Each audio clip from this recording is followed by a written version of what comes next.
Hi everyone, thanks for watching my videos. For more updates, please subscribe my channel Arvind Educations or Arvind Biology Classes. Today we are in Human Digestive System Part 2. So this particular part consists of physiology of digestion and various digestive glands and their secretions. So human digestive system possesses 5 digestive glands. First one salivary glands. Second one gastric glands. Third one liver. Fourth pancreas, and fifth intestinal glands. So let us discuss about the location of these glands, their secretions, and the physiology of digestion. Let us see first one, salivary glands. Okay, before we enter into the concept, see, out of these 5 glands, the 3 glands are a part of our alimentary canal.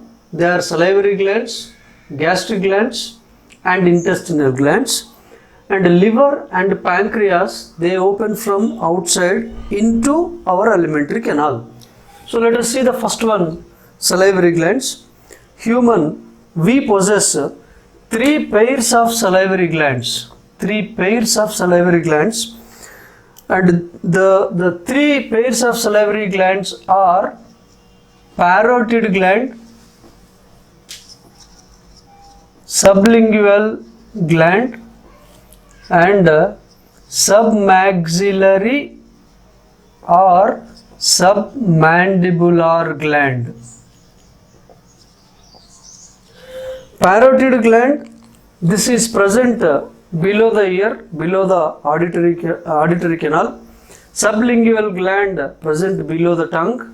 Submaxillary or submandibular gland present inner side near the joint of upper and lower jaw. So 3 glands one side, 3 glands the other side. So total 3 pairs of salivary glands are present, which together produce saliva. So we humans are able to produce 1 to 1.5 liters of saliva in a day, which is slightly alkaline in nature and possess 99% water. Some salts are present, and it possesses mucus, and it possesses lysozyme, and there is one enzyme that is called salivary amylase, also called as thiolin. Okay, so 3 pairs of salivary glands produce saliva.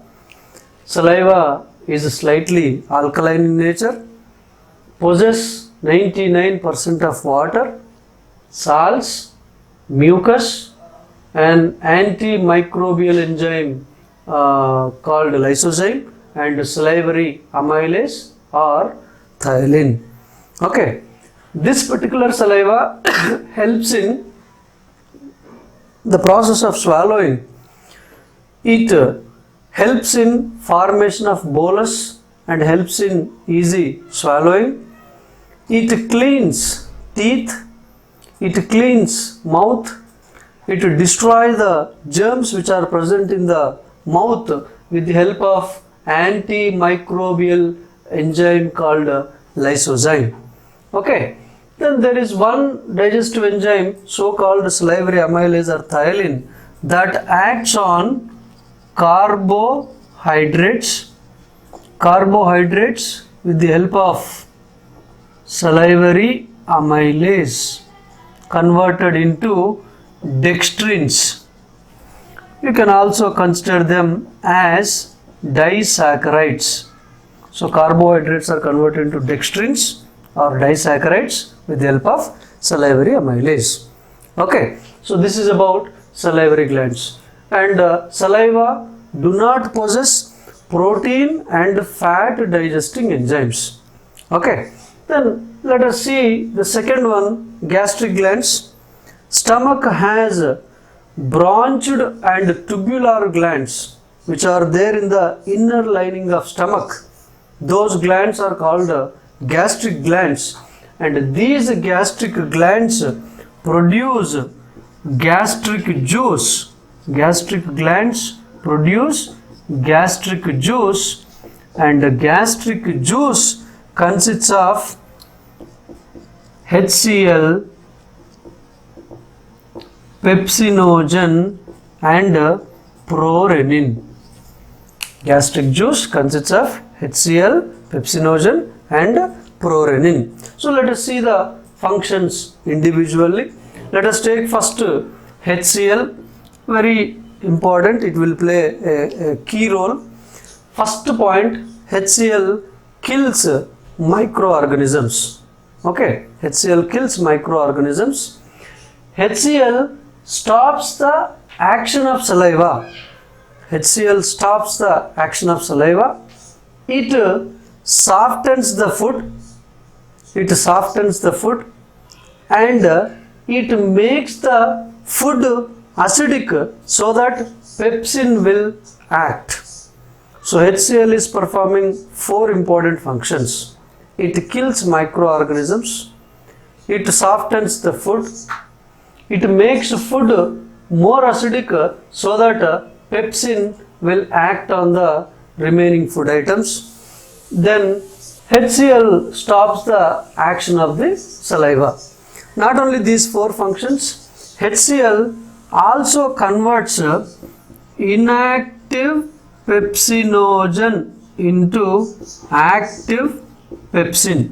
So this is inactive and this is active. So this is possible because of HCl. Okay. HCl also converts inactive prorenin into active renin. This is inactive and this is active, and this is also because of HCl. Please remember one point here. Any enzyme name which ends with gen and which starts with the prefix pro, they are inactive in nature. Any enzyme name ends with the suffix gen or starts with the prefix pro, they are inactive. They need to be activated. Once they are activated, then they involve in the process of digestion. That means here HCl is converting inactive pepsinogen into active pepsin. HCl also converting inactive prorenin into active renin. Okay, now we saw the functions of HCl. Let us see the function of pepsin and renin. Pepsin is a proteolytic enzyme which acts on proteins. So pepsin acts on proteins, and proteins are converted into proteoses and peptones. Proteoses and peptones. Then renin is an enzyme which is seen only in the case of infants, which is responsible for curdling of milk. That means here renin converts a soluble milk protein casein. This is a soluble milk protein. Casein is converted with the help of renin in the presence of calcium ions into a insoluble paracasein. A insoluble paracasein. Okay. This insoluble paracasein later on converted into peptones with the help of pepsin again. Okay. So let us see the functions again. We are discussing about gastric glands. Gastric glands produce gastric juice. Gastric juice possesses HCl, pepsinogen and prorenin. HCl is playing a key role. HCl kills microorganisms. HCl softens the food. HCl stops the action of saliva, and HCl is converting inactive pepsinogen into active pepsin.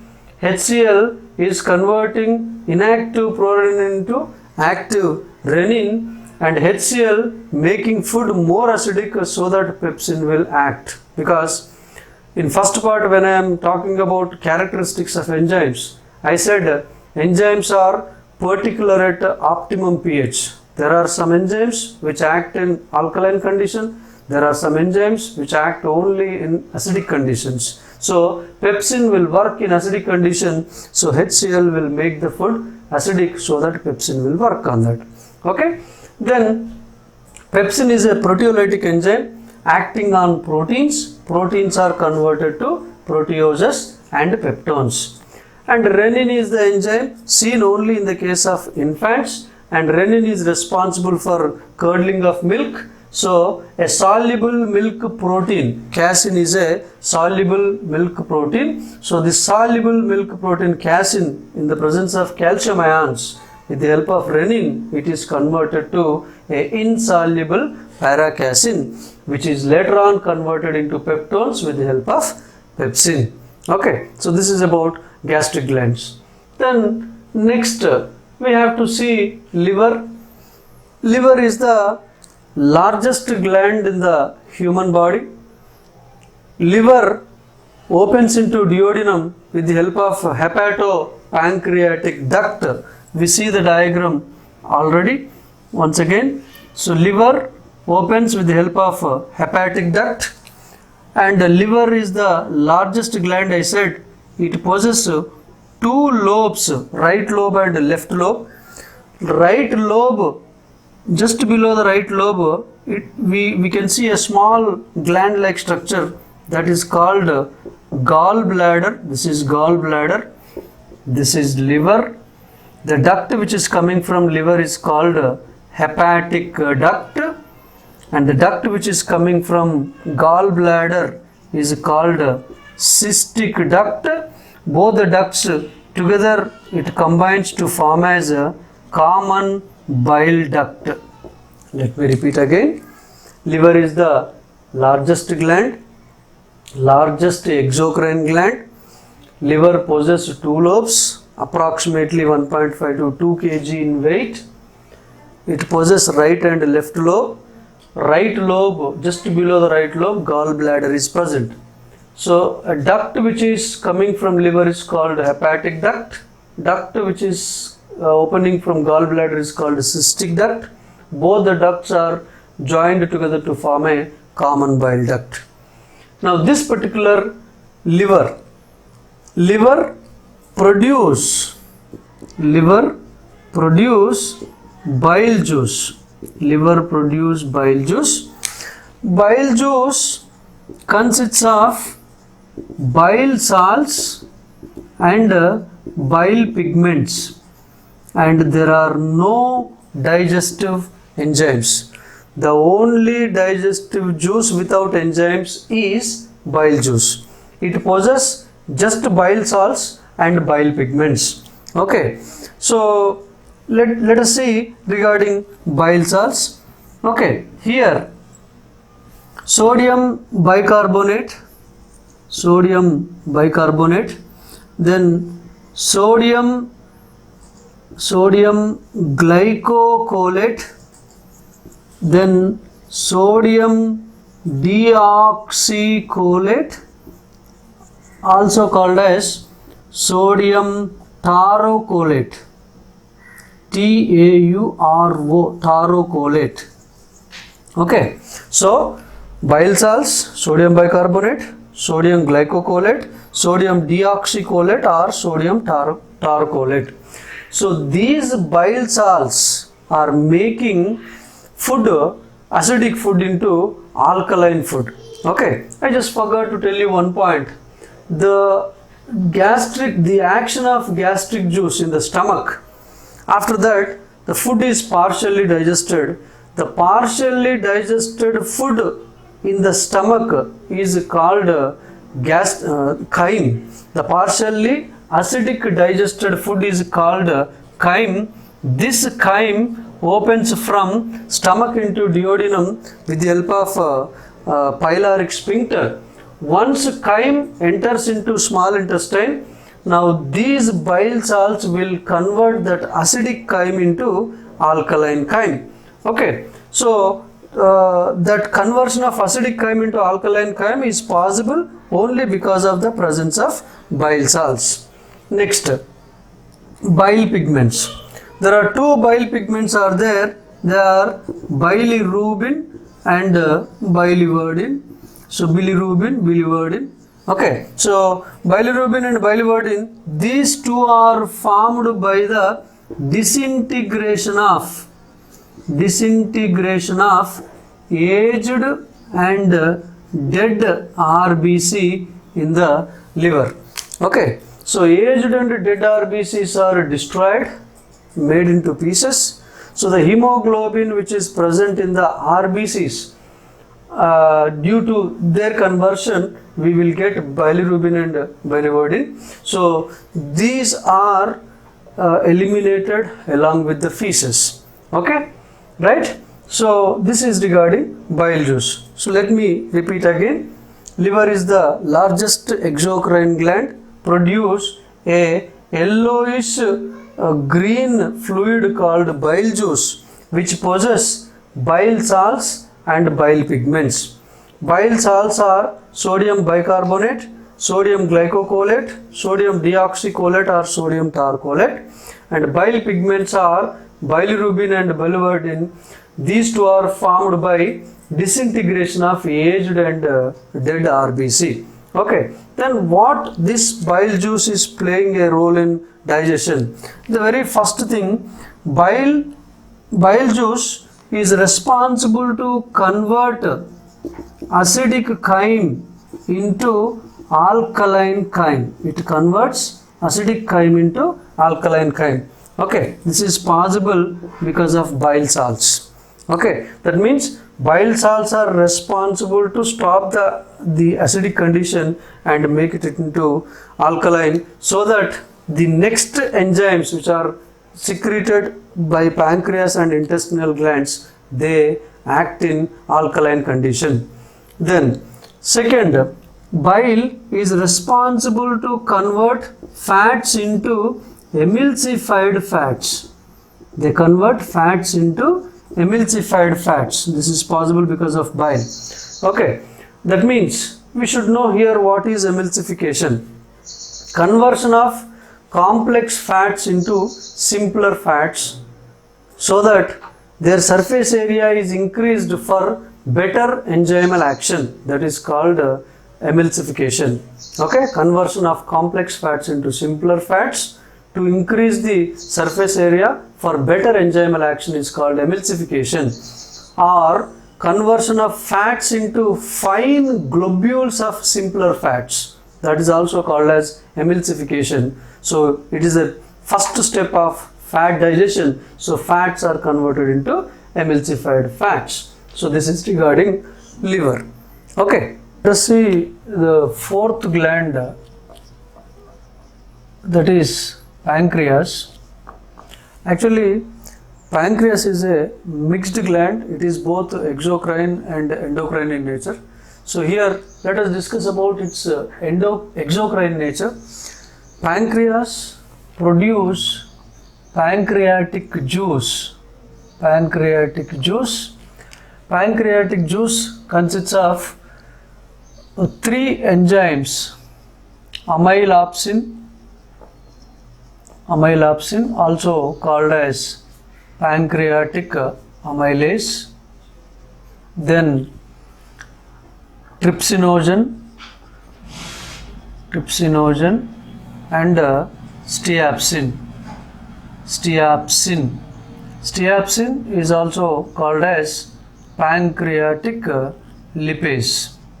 Okay, so here when you are going through these enzymes, there is one odd one, that is trypsinogen. I told you previously that any enzyme which ends with a suffix gen is inactive in nature. It should be converted into active form. That means inactive trypsinogen is converted into active trypsin with the help of an enzyme called enterokinase.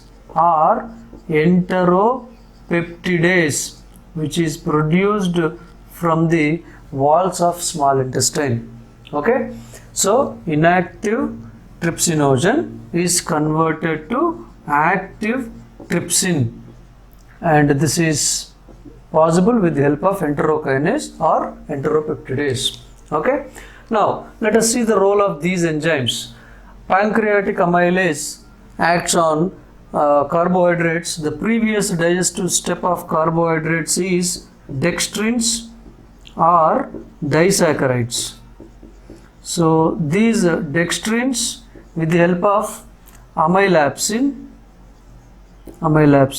converted into 3 disaccharides, that is maltose plus sucrose plus lactose. So these are the 3 disaccharides which are formed due to the action of pancreatic amylase.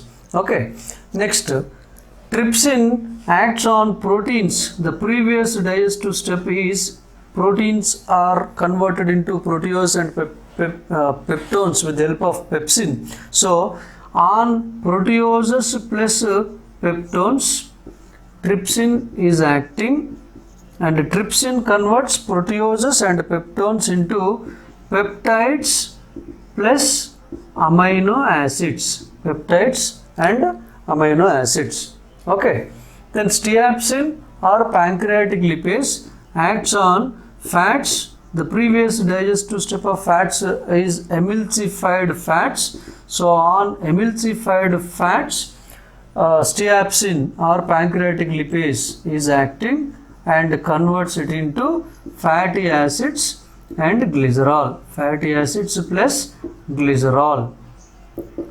Okay, so let me discuss again. Pancreas is a mixed gland, but here we are seeing the exocrine nature of pancreas, which produce pancreatic juice. Pancreatic juice consists of 3 enzymes: amylapsin, also called as pancreatic amylase, then trypsinogen, steapsin, also called as pancreatic lipase. Here trypsinogen is in inactive form, so inactive trypsinogen is converted to active trypsin with the help of enterokinase or enteropeptidase secreted by the walls of small intestine. Next, on dextrins or disaccharides, this amylapsin or pancreatic amylase is acting, which is converted to maltose, sucrose and lactose, and trypsin is acting on proteoses and peptones, so converted to peptides and amino acids. Then pancreatic lipase, steapsin, is acting on emulsified fats, converts it into fatty acids and glycerol. Still, we do not got the end products of all the 3 major food items. So we have to see the other and last gland, that is intestinal glands. Okay.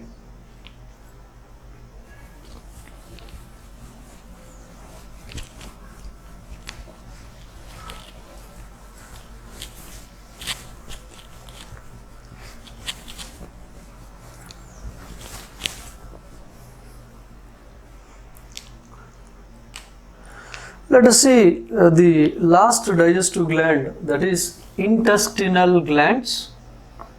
Intestinal glands,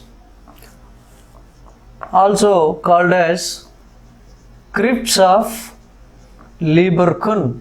Crypts of Lieberkühn.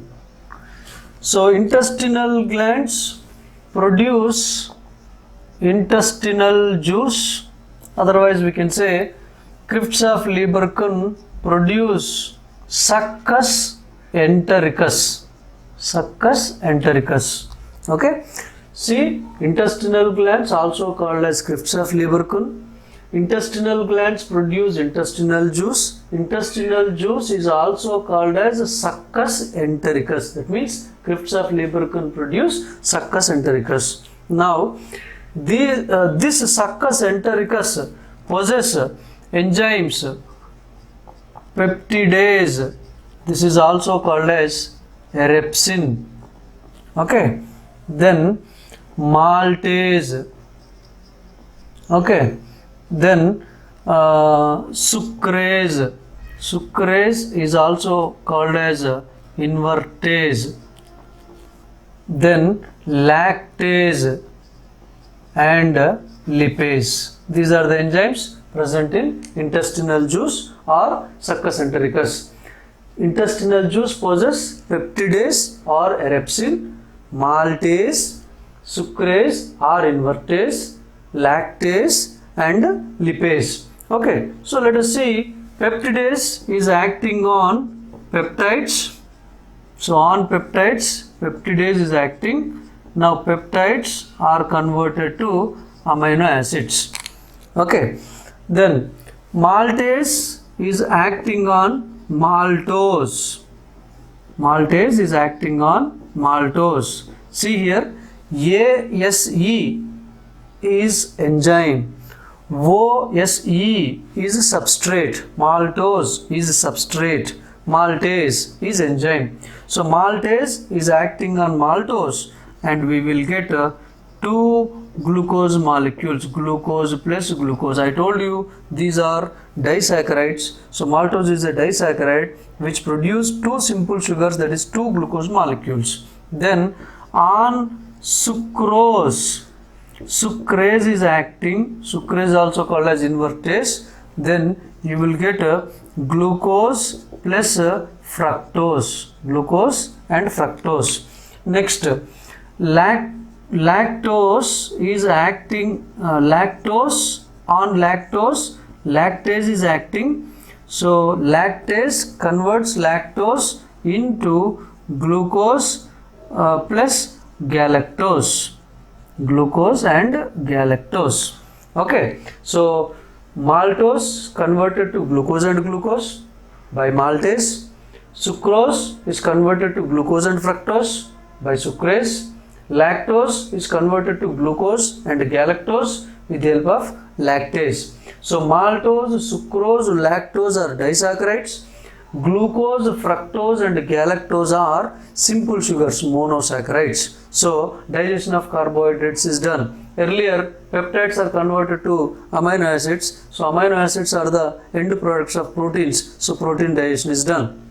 Okay. Then regarding lipase, if pancreatic lipase, that is tiapsin, if it do not converts emulsified fats into fatty acids and glycerol, then this lipase is acting on emulsified fats. Okay, so emulsified fats on which lipase is acting, which are converted to fatty acids plus glycerol, fatty acids and glycerol. Okay, so this is the end product of fats. Okay, stiapsin role is not certain every time. If it do not acts on emulsified fats effectively and do not convert it into fatty acids and glycerol, then intestinal lipase will act on emulsified fats and converts them into fatty acids and glycerol. Okay, right? So in the beginning we have taken definition, conversion of complex substances into simpler substances, where complex substances are carbohydrates, proteins and fats I have mentioned, and their end products are glucose, amino acids and fatty acids. By this we are ended with the simpler substances, so the process of digestion is done. Okay, we are in nutrition topic. Actually, nutrition includes ingestion, digestion, absorption, assimilation and digestion. Nutrition includes these 5 stages: ingestion, digestion, absorption, assimilation and digestion. Ingestion means the process of intake of nutrients is called ingestion. Digestion means conversion of complex substances to simpler substances. We just finished. Then we have to see absorption, assimilation and digestion. Okay. Why? Because the complex substances, when they are converted to simpler substances, they need to be absorbed into our circulatory system, transport system, so that our circulatory system will transport those substances to required cells and tissues, where oxidation of those simpler substances is seen, which helps in production of energy. Okay, then how absorption is seen? Absorption of useful substances or absorption of digested substances is observed in small intestine itself.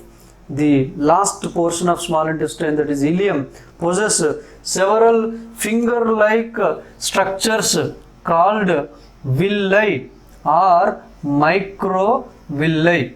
Okay, these finger-like projections which are seen in the wall of small intestine are called microvilli, which are responsible for the process of absorption. Okay, so each villus is a finger-like projection which is present like this, which is lined with a one layer of epithelium cells, which is lined with one layer of epithelium cells, sensory epithelium, and it possesses one artery which is entering inside, and it also possesses continuation of lymph vessel. This is continuation of lymph vessel. This is lymph vessel. Lymph vessel is protruded into the villi as lacteal. Okay, and this is sensory epithelium. Sensory epithelium, just one layer in thickness, and I said one artery is also passing inside. This particular artery is dissociated to form several capillary network, and it goes outside in the form of vein. Which is going outside is vein, which is coming in is artery, and this is capillary network. Capillary network.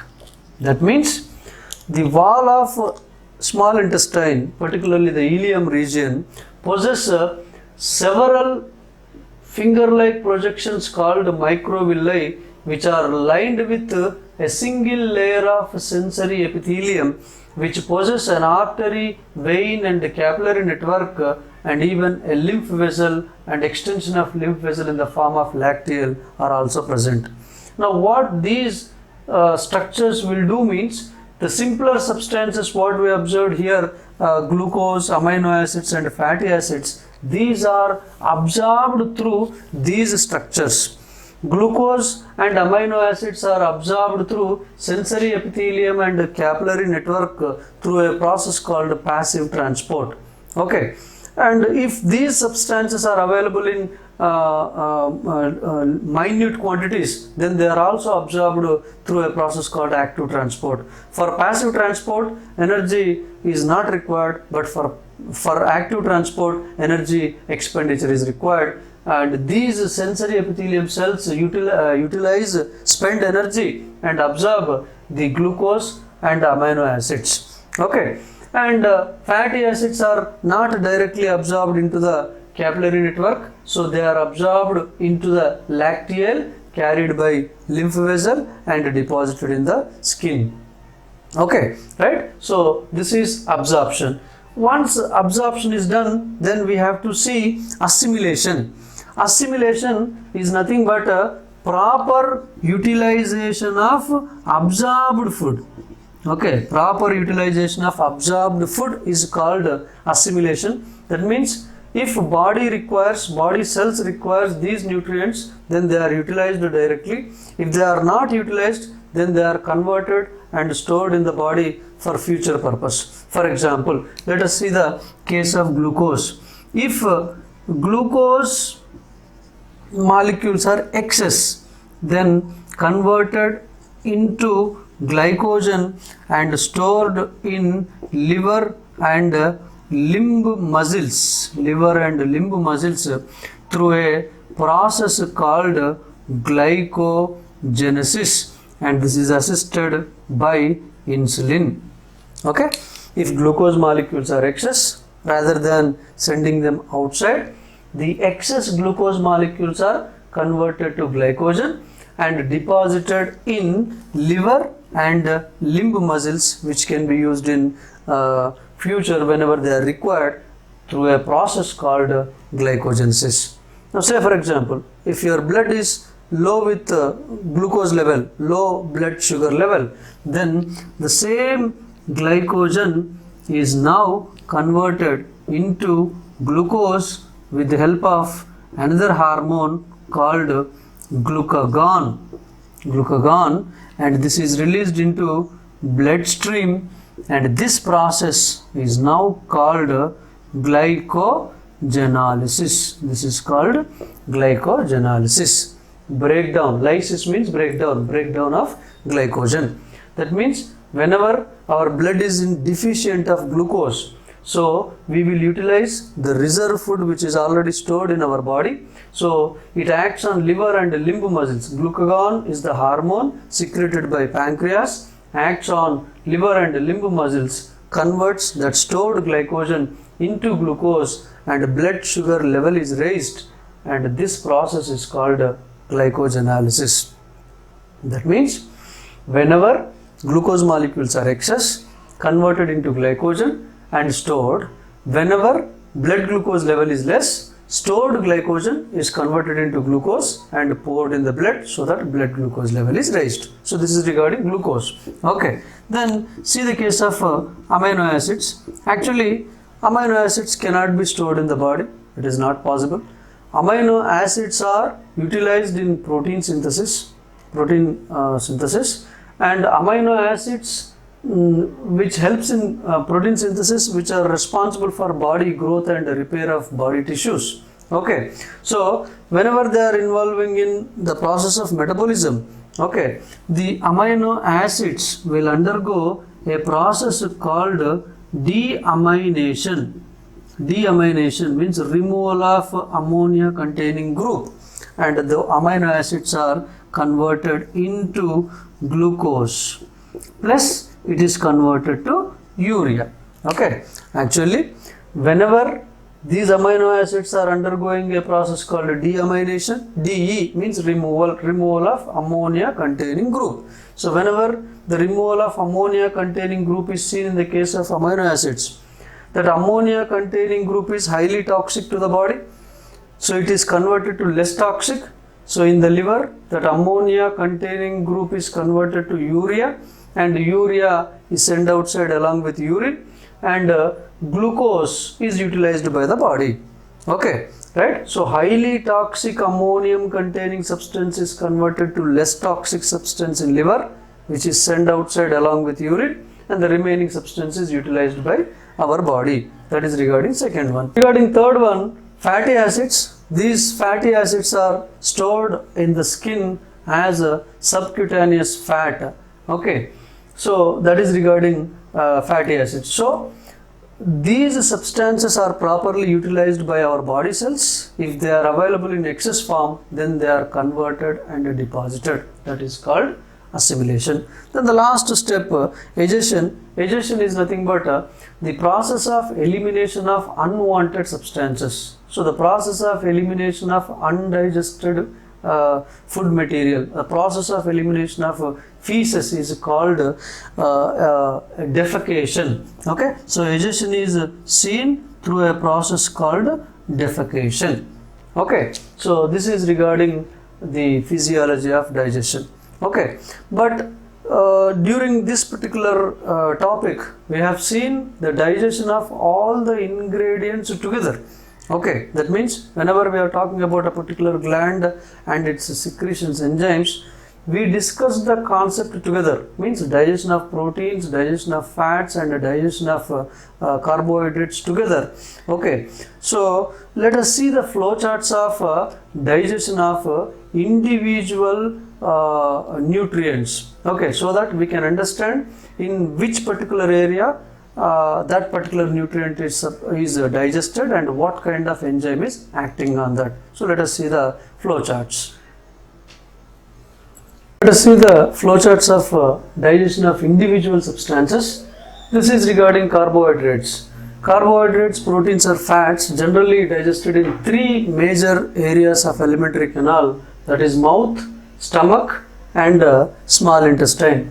Okay, so regarding carbohydrates, in the mouth, carbohydrates are converted to dextrins with the help of thiolin or salivary amylase produced by salivary glands. Salivary glands release saliva. Saliva consists of thiolin. This thiolin acts on carbohydrates converted to dextrins. That means only salivary glands are present in mouth. Then from there, next in stomach. In stomach, there is no carbohydrate digesting enzyme. There are no amylolytic enzymes in the stomach. That's why carbohydrates are not digested in stomach. So no digestion in stomach, though gastric glands are present in stomach. Gastric glands produce gastric juice. Gastric juice do not possess carbohydrate digesting enzymes. So there is no digestion of carbohydrates in the stomach. Next, in small intestine. Into small intestine, three glands will open: liver, pancreas and intestinal glands. Okay, so liver produce bile juice, pancreas produce pancreatic juice, intestinal glands produce intestinal juice, and bile juice do not possess digestive enzymes, so there is no digestion on carbohydrates. But pancreatic juice possesses pancreatic amylase, also called as amylapsin. This acts on dextrins, and now dextrins are converted to maltose, sucrose and lactose. Okay, then intestinal juice possesses maltase, sucrase and lactase. So this maltase acting on maltose, and you will get glucose and glucose. Sucrase is acting on sucrose, we will get glucose and fructose. Lactase is acting on lactose, so we will get glucose and galactose. That means we can see the process of digestion of carbohydrates very clearly in the mouth and small intestine. Carbohydrates are not digested in the stomach. Okay, the students who are preparing for competitive exams, if they are going through these flowcharts, can answer any kind of question very easily. Okay, then let us see the process of digestion of proteins through flowchart. Again, the same three parts of alimentary canal are mentioned: mouth, stomach and small intestine. Into mouth, salivary glands open, produce saliva. Into stomach, gastric glands will open, produce gastric juice. Into small intestine, liver, pancreas and intestinal glands will open, produce bile juice, pancreatic juice and intestinal juice respectively. Okay, now regarding protein digestion, in the mouth there is no digestion of proteins. Okay, because there is only one enzyme in saliva, salivary amylase, which acts only on carbohydrates. So proteins are not digested in the mouth. Now proteins are digested in the stomach with the help of pepsin. Pepsin converts proteins into proteoses and peptones. Now these proteoses and peptones reach the small intestine. In small intestine, trypsin is acting on proteoses and peptides, converted into peptides and amino acids. So trypsin is a part of pancreatic juice, because bile juice do not possess enzymes here. Then these peptides are converted to amino acids with the help of peptidase. So protein digestion is completed in small intestine. So here there is no digestion of proteins in mouth. There is digestion of proteins in stomach and small intestine only. Okay. Let us see the flowchart of digestion of fats. Again, the same three parts of alimentary canal are mentioned: mouth, stomach and small intestine. In mouth, there is no digestion of fats, and in stomach also there is no digestion of fats. Fats are started digesting only in small intestine. Now, due to the action of bile salts which are released by liver, fats are converted to emulsified fats. Then the steatopsin, pancreatic lipase, part of pancreatic juice, converts emulsified fats into fatty acids and glycerol. But I told you earlier, the role of steatopsin is not certain every time. So intestinal juice possesses lipase. That lipase is acting on emulsified fats, convert them into fatty acids and glycerol. That means major digestion of fats is seen only in small intestine. There is no digestion of fats in mouth and stomach. Okay, right? Now this is the end of the process of physiology of digestion. Okay, for more updates, please subscribe my channel Arvind Educations or Arvind Biology Classes. In part 3, we are going to discuss about vitamins, their sources, deficiency disorders and their symptoms, and malnutrition deficiency disorders and their symptoms. Thank you.